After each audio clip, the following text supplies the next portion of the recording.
Allow your breath to breathe you. And feel it flowing through your beautiful, amazing physical body.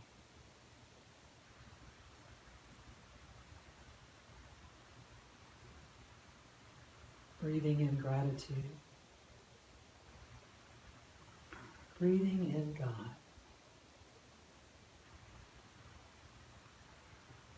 Allowing that divine energy to infuse every cell and fiber of your being.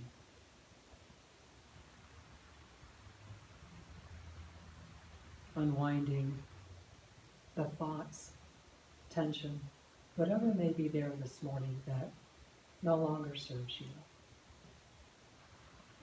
Just allow it to fall away, to be released on your out-breath.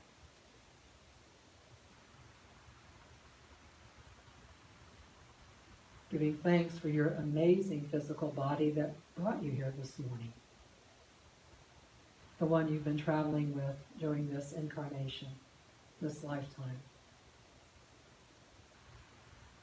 as the embodiment, the expression of the divine, so beautifully and uniquely as you.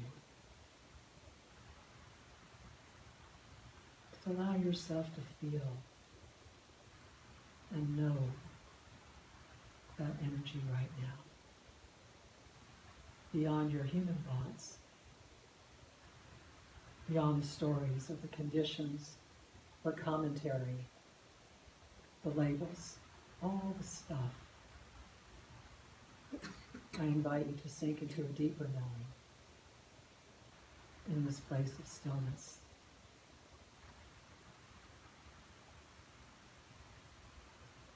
In this place where God is.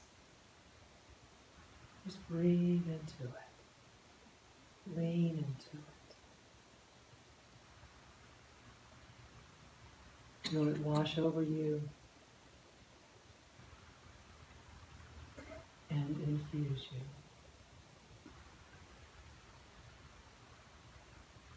The pulse of presence right here, right now. As we breathe in God and allow God to breathe us, we are one in that place.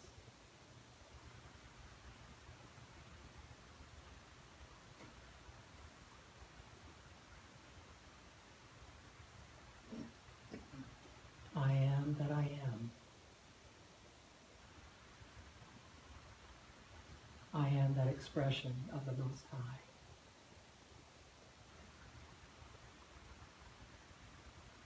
And I stand in that place today of my truth. And I declare it with gratitude and thanksgiving in this sacred moment of now. I am energized and uplifted by it, so that my light shines throughout the world, and I am transformed. And my presence as that expression of the divine transforms the world as well. How privileged I am and honored I am to walk my journey this morning, right here and right now, and the journey that has brought me here to this day. I am so blessed.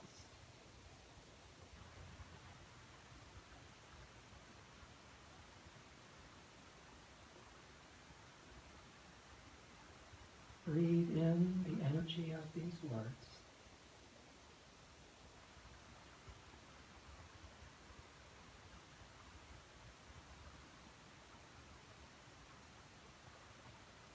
And in this silent moment, allow yourself to go even deeper into the divine.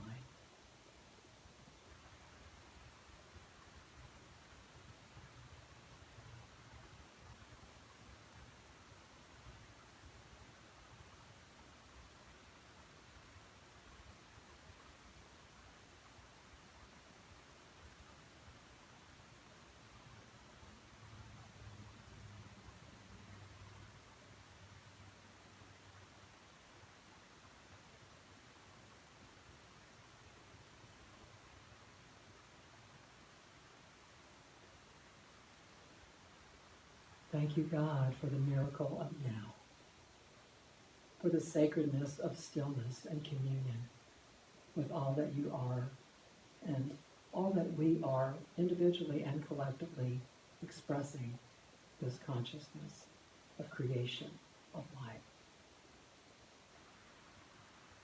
Breathing in fully with gratitude and joy and thanksgiving, fill yourself up. And exhale peace and love, and let it flow from you today. And so.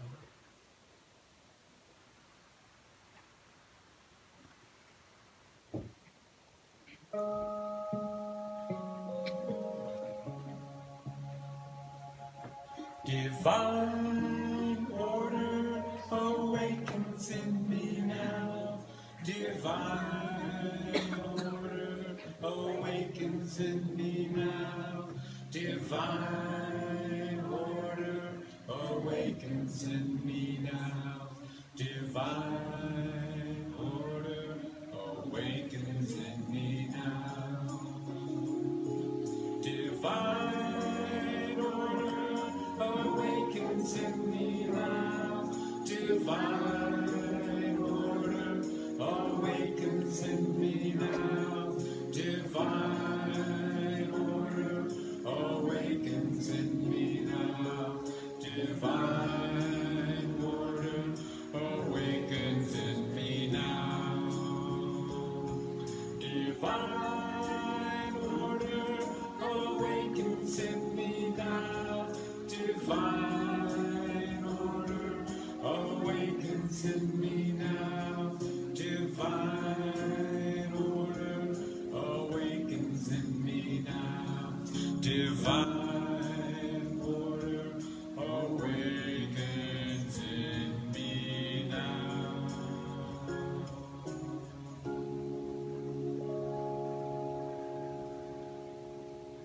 Good morning, everyone. Good morning. So glad you're here. Are you glad you're here? Yeah. Well, I'm glad you're here. Otherwise, I would just be, I'd be talking to God because there wouldn't be anybody here. But you know what I'm saying. Does it feel like that sometimes? You're like talking and is anybody there? Kind of thing? Yeah. Well, it's always a joy and delight. Thank you, Rick, for the invitation to be here today. Today's a special day, and actually well, it's a special day, of course, because it's a wonderful day. But it was even more special when I had the realization yesterday of the date. And when I signed up to do this talk, and Rick asked me, it didn't have any awareness for me. And I thought, how interesting, because my talk today is about the gift of fear. So just curious, how many of you ever thought about fear as a gift? Okay, not too many. I know, me too. So I thought, what the heck, right? We'll just say the gift of fear, because there really is a gift in everything. But what I realized when I thought about the date last night, 17 years ago to this day and date, my mom transitioned. Wow. And in that moment, I thought, how could you not remember that, Jeanie? So part of me was like, wow, how interesting. And I'm saying that to say this. My mom and I had a very interesting journey together, to say the least. And when I realized my talk today was about fear, I never had realized that you could walk with fear, you could befriend fear, you could learn to understand it in a way that it can help you, that it can truly, maybe not at first be a friend per se, if that's not where you are, but it can be something that you can work with if you're open to that. And just a quick synopsis about my mom. To me, she was the embodiment of fear. And of course, as a child, you're not aware of what's going on with your parents. They're just kind of there doing what they're doing. But my mom's family, she was Russian. And her family, actually during the Bolshevik Revolution, they fled out of Russia into China. 9 kids were born. 7 were born in Russia. 2 were born in China. She was one of the 2 born in China, Manchuria, China. And her life was very, very challenging and difficult, of course, going through that. And at 19, she and her youngest sister went to visit a friend in another part of China. Well, during that time was when the Japanese occupied China. So she had to make a decision to stay where she was or to go back to where her family was. Well, she chose to stay where she was because they would never have gotten out had they gone back. So over the years, as I understood a little bit more about my mom's story, if you will, and we can say we have a story, and it's great because it's brought us to this, but it's not our identity. It's what's given us conditions and things that we've learned to navigate and do our best to get through or to succumb to, in a way. So over the years, when I would look back, it gave me a deeper understanding of compassion for my mom because I really struggled with as a child, learning to understand why she did some of the things she did. Ultimately, she became an alcoholic because that was her way to cope with a lot of her pain and a lot of her suffering, if you will. She never quite knew how to navigate life as a human being, but she did the best she could. I mean, I saw parts of her at times, I thought, wow, there's something else there. And I think I took on the responsibility, what they call about parentification. I became a child parent to both of my parents. My dad, that's a whole other story, in the Air Force and such, a World War II vet with PTSD. So I took on that role early on. So what I'm trying to say to you is, we can recognize, and it's important for us to recognize what has gone on with us, not so much so we can say, oh, if I ever get over that, then I'll be free. It's having an awareness of how, when things happen out there in life, like what's going on in the world today, there's always something going on in the world, but especially now, if you took a survey, you could probably say more people are in fear now than ever before. Okay, you're getting a lot of people nodding their heads. And so it's like, what do we do with that? How do we embrace it? Do we run from it? Well, you know what? Let's look at one of the first wonderful things about fear. Guess what? It has helped you survive. Has it not? When God created this amazing body, we have this wonderful brain. We have fight or flight. So if a grizzly bear walked in the door right now, all of us might have a reaction to that. Perhaps. Maybe someone go, hey, Smokey, it's great to see you. I don't know. Maybe it's your totem animal. I'm not real sure. Perhaps we could all have, it'd be great. We could go out there in the labyrinth and we could have a wonderful afternoon with bear energy, right? Because what is it? It's something that's coming at you. It's something that's approaching you that calls a part of you to say, okay, danger, danger, something's happening here. What do I do with this? So we have learned how to take care of ourselves, ideally, in the best ways that we can, and ideally over time we acquire more tools in our toolbox so that we can learn how to be better at self-care, to address things when they come up, and to truly learn how to love ourselves. So what we're really looking at here is it a real danger or is it a perceived danger? Because what happens over time, again and again and again, we become addicted to that fear reaction. So when something happens, we have that visceral response, yes, and the frontal cortex is like out to lunch when the limbic brain is back here going, oh my God, oh my God, oh my God, something's happening, and we automatically go into a mode that is out of reactivity rather than responsiveness. When the best thing we could do in that moment is what? The best thing we can do. So oftentimes we can look at our patterns. We can look at what is my thought process when something happens. Okay, what am I feeling right now? What am I going to choose to do in this situation? And there are many different scenarios, as we know, in this human journey. It could be a diagnosis. What was interesting too is the day my mom died, well, she was diagnosed that same year, early in February, she was diagnosed with inoperable colon cancer, and so she lived for 8 months, and then she passed in September. 2 weeks before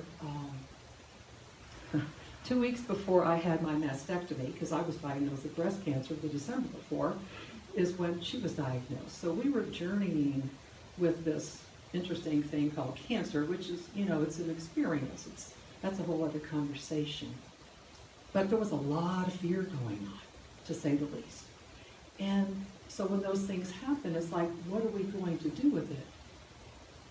So when we get that diagnosis, or perhaps there's a death in the family, or perhaps we turn on the TV and something comes at us, or there's something, whatever it could be, we know the laundry list of things that can happen, that can poke at us, or that can have us just feel like what? We're paralyzed. So what we learn to do is what? We deflect.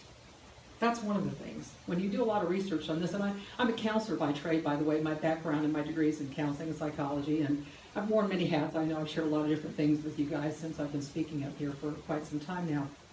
So we learn to deflect. It's like, there's nothing really there. I'm not going to pay attention to it. That's just, what do they say? Denial is not a river in Egypt. Okay? Right? So I can do that denial thing all day long, but I have to remind myself it really isn't. But denial at times, it can still be something that can help you if you know how to work with it. Just about everything. If I'm standing here in front of you this morning and I'm saying, guys, fear can really help you. And you're going, Jeanie, have you lost your mind?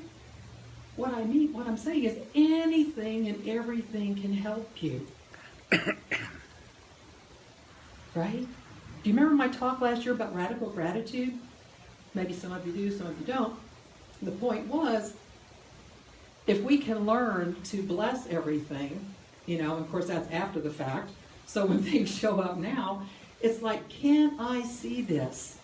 And this is it, do I have the ability right now to look at this situation and truly know, that's the operative word here, know that it's here for my benefit.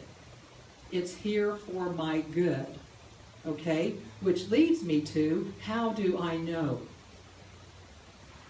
If I'm operating out of my ego, my human, system, if you will, in that regard, what's that going to tell me? Oh, I don't know so much in that space. My knowing is going to come from my understanding, my relationship, my connection with my oneness of knowing that I am divine. I am the very consciousness and expression of God. I'm in this human form, which in my ego state is going to say, oh, you can't do any of those things, and ego is going to say, it's got to look like this, and if that happens, well, and you take off, and it's a train wreck. So you bring yourself back to a place of saying, what is it that I truly believe in? Where is my faith? Perhaps I've lost it. Perhaps I don't even know what it is or what it's grounded in. So you start to look at the ways in which you have handled situations before, the ways in which you have navigated different types of things. Fear, as I said a minute ago, has many faces. And when it shows up, if somebody is expressing from a place of anger or irritation, or somebody is truly suffering, if there's love or fear, which is what in this teaching we've been told, and I think a lot of spiritual traditions, it's really love or fear. So when you look at somebody expressing from that place, it's up to you to decide how you are going to be with it, how you are going to see that situation, whether it's something out in the world or something more up close and personal with you that's going on. If you're going to be angry about it, you're going to be irritated about it, you're going to have an attitude about it, it really calls you to say, how am I seeing this? Why? And then why? Why am I choosing this? When a part of me knows that I can choose something else that will allow me to be more open, that will allow me to be more compassionate and understanding. So when we start to unwrap fear and look at the many faces of it and the many aspects of it, it softens it. Remember, fear's energy, everything's energy. Okay? So when you allow yourself to start seeing it differently, your physical body will start to know something different. Your physical body will not be flooding you with those hormones and chemicals that are based in fight or flight. Excuse me. Your body will be able to ready itself, to prepare itself for your mind and everything to align, for you to come back online, if you will, and to say, aha, there's something going on here. There's a wonderful technique in mindfulness circles, and a lot of psychologists use this. Some of you, have you ever heard of the technique called RAIN? Anybody here heard of RAIN? Oh, this is great. I like that. How many of you love RAIN in the first place? Isn't RAIN a wonderful thing? So I think the fact they gave this technique, the acronym of RAIN, is so fitting. So when something happens, the R means you recognize, oh, there's something happening here. And this body that you have, it rocks. It's so awesome, but it may not feel so great depending on the kind of relationship that you have. You know, you have to really look at that. What kind of partnership you have with your body? Do you really listen to it when it's trying to get your attention? Okay? So, I'll just use a bear example again since I used that one earlier. So the bear walks and I go, oh, there's a bear standing there. I'm recognizing the bear's there and I'm probably starting to feel something. Okay? So, this is about learning to simply be. Okay? Just be. Rather than a human doing, we can just be a human being. So let's just be with whatever arises. Okay? So this is going on, so I'm noticing that this is happening. I'm like, okay, danger, danger, Will Robinson, you know, something's going on here. I need to prepare myself, okay? So when that comes up, I recognize it, that it's happening. Then I allow, that's the A.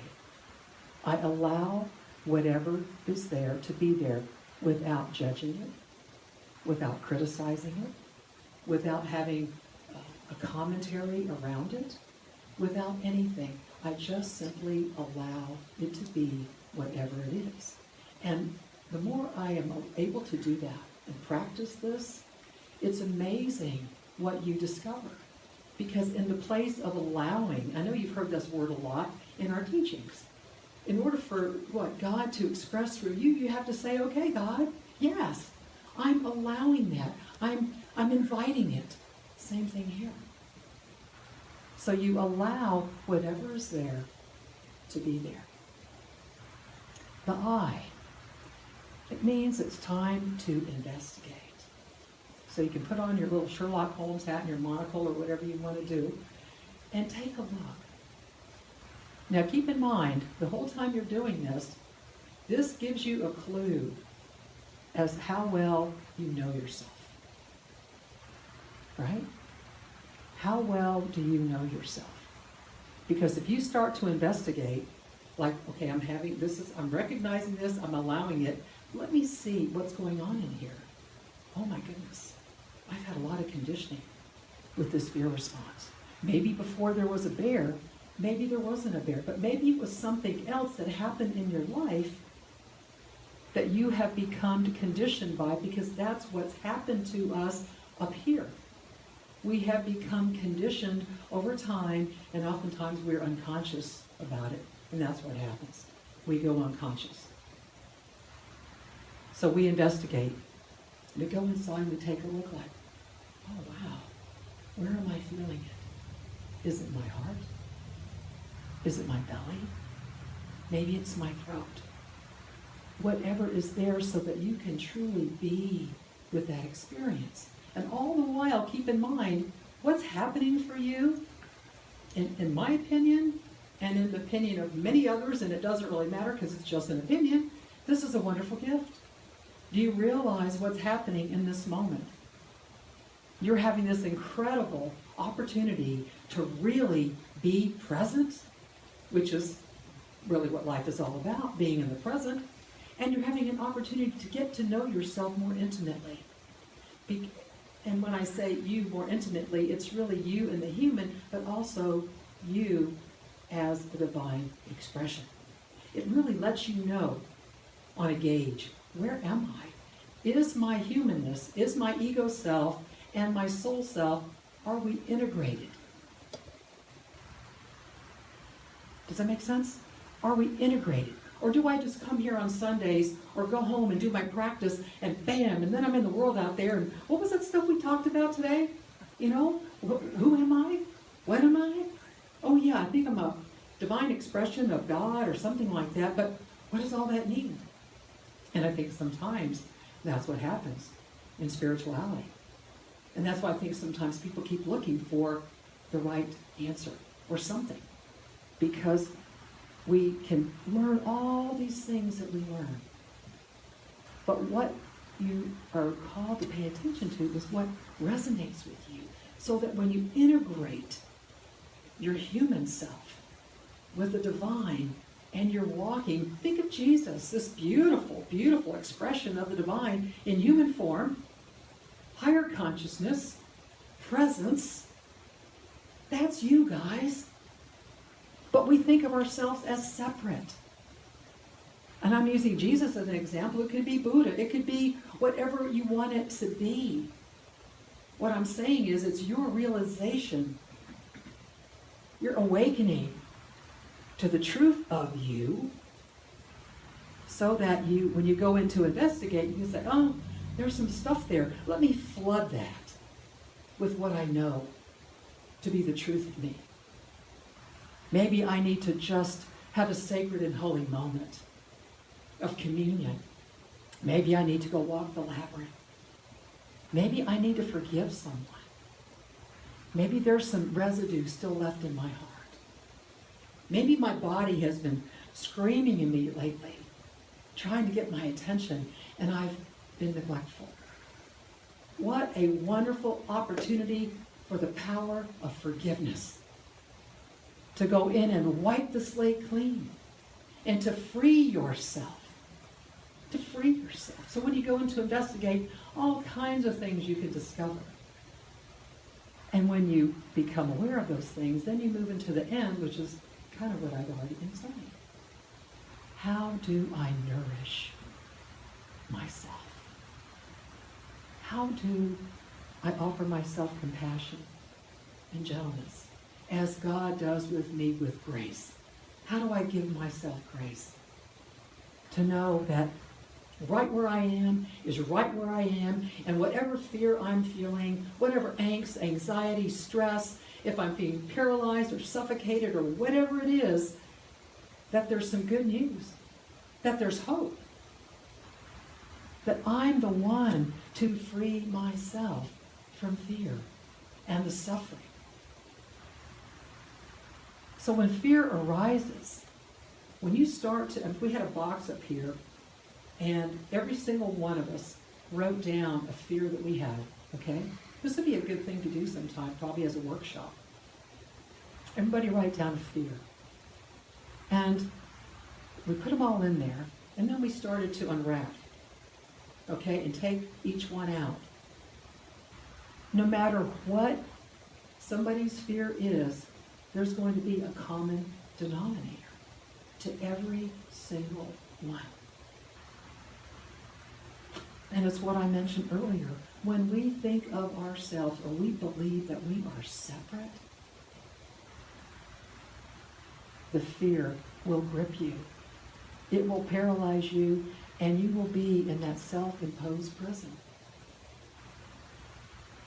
So when you can take out every single, make your own list of your fears. I think, I forget who the gentleman is. I was listening to him the other day.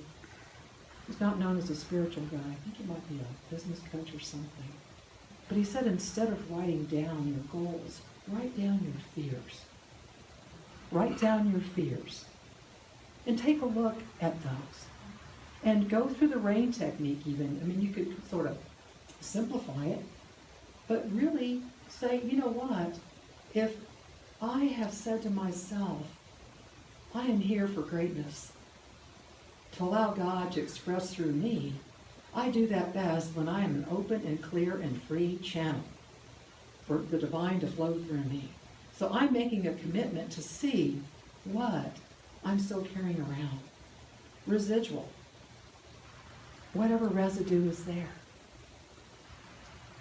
And to love myself through that process and to examine every single one of those. And there's another wonderful technique some of you may have heard of called Ho'oponopono. Yes, I'm saying with you. And it's pretty much, please forgive me, I love you, thank you, I'm sorry. And there's different orders and there's research behind that.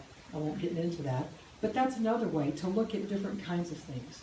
There are many different techniques out there that you can use. And just some of what I've offered you now are just some ways to get you in touch with how you can navigate fear and feel like you have a handle on it in a sense of rather than fear undoing you, you can begin to undo fear and empower yourself and allow yourself to be that amazing divine expression that you are to the fullness that you were intended to be. Whether you're starting a new business, whether it's perhaps even a new relationship. Maybe it's a new relationship with you. It could be about anything. A lot of you have kids, I know. My kids are 2 furry ones. And I get concerned sometimes because of health issues. So I go, okay, Jeanie, what are you feeling right now? And I look at that. So whatever is going on with you personally, even in your if you're in a partnered relationship, marriage, or whatever the case may be, allow yourself, give yourself permission, and give yourself the gift of saying, yes, this is what I want to do. It's important to me for me to be the greatest expression of the divine that I came here to be. And I can promise you, if each and every one of you start doing that individually and even together as a community, the right and perfect minister can't help but arrive on your doorstep. They will be knocking down your door and saying, I want some of this. Because whatever we feel, we can say, yeah, I'll go out there and conquer your fears and live life fearlessly and do all of that. But it's saying we're willing to walk with fear and to allow it to be our guide. I just have a couple quotes I want to finish with. You've heard part of this before. Eleanor Roosevelt. You gain strength, courage, and confidence by every experience in which you really stop to look fear in the face. That's basically what I've been saying to you this morning. You must do the thing which you think you cannot do. When we realize again the truth of who we are, the what more so than the who, then stepping into something, we know we're not alone. It's not just us against the world out there. So another quote here that I had. Marie Curie, I like this. Nothing in life is to be feared. It is only to be understood. Understood. Now is the time to understand more so that we may fear less. And that's really the heart of my talk this morning. Understanding for you, understanding for one another, understanding for all the people, all beings in the world out there. We offer that understanding and compassion so we can truly transform the world, uplift this planet and the galaxies beyond, because there's so much more that we don't even have a clue about. So uplifting consciousness, that creation of life, its soul wants to express through. Another clear, beautiful, and powerful message. Jeanie, Molly, thank you so much. All right, then, this is the time when we give our tithes and offers in support of our spiritual community.